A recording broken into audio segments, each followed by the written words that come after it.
Hello. So, promise you a funny Norko story, and he never even realized how funny this was to us. And I'll try to dig up the picture to put this all together. But long story short, I had a short marriage of about 18 months back in, I guess 2001. Yeah, I think 2001. Ended, whatever.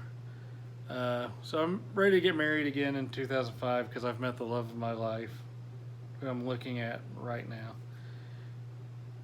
But she comes from a pretty conservative Christian family with a lot of conservative Christian friends. Good folks. The family very accepting. You know, I'm sure they may have struggled with this somewhat and all that, but very accepting. Everything's cool.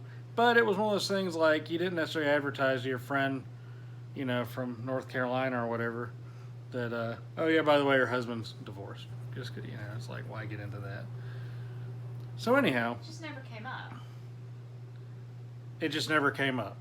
So, anyhow, my dad was my best man at this wedding. I believe Norko was my best man at my first wedding. My dad was my best man at this wedding, and he has a, like, awful fear of public speaking.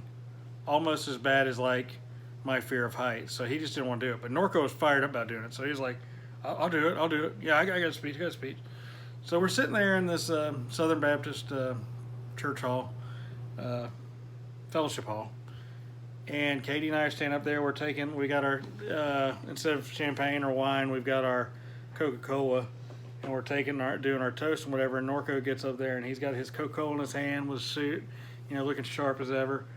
And in front of this gathering of people who many don't know that I'm divorced, remember, the first words out of his mouth were, I remember when David got divorced.